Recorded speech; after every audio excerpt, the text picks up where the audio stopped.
Naradio sur Facebook.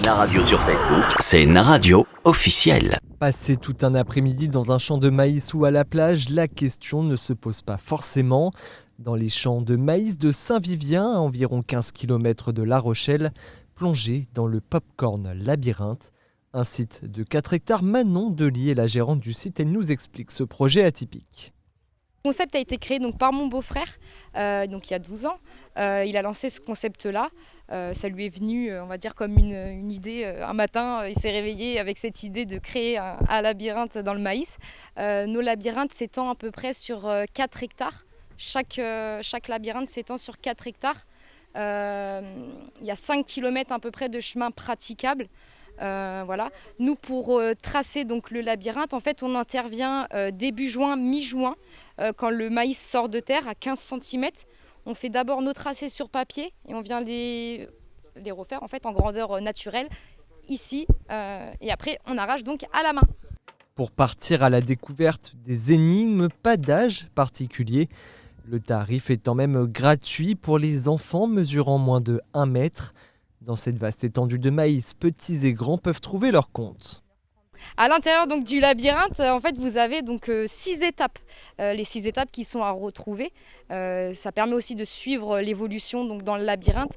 Donc à chaque étape, il y a un jeu en bois sur lequel vous allez pouvoir donc vous affronter petits et grands.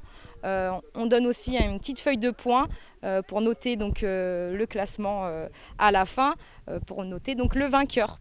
Une traversée d'1h30 mais qui peut se faire en plusieurs étapes. Par exemple, commencer en fin de matinée, pique-niquer et reprendre en début d'après-midi. Tout cela, c'est d'ailleurs possible tous les jours de 10h à 17h30. Manon Delis vous explique comment le concept a été adapté pour que cela se fasse. Il faut savoir aussi que dans le labyrinthe, on a des issues de secours, ça dépend après des labyrinthes, qui vous ramènent en fait directement à l'accueil si vous voulez faire une petite pause, faire un pique-nique, un goûter et après repartir tranquillement dans le labyrinthe.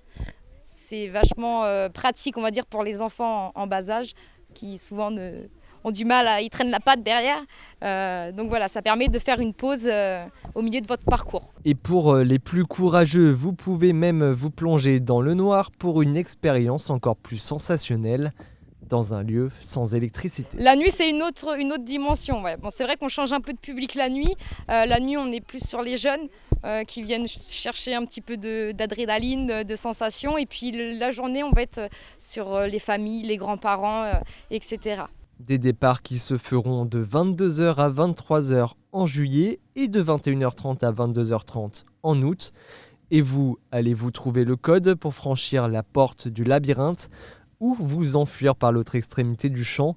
Êtes-vous plutôt jour ou nuit? En tout cas, vous voilà désormais briefé pour obtenir votre diplôme haut la main. Naradio sur Facebook. C'est Naradio officiel.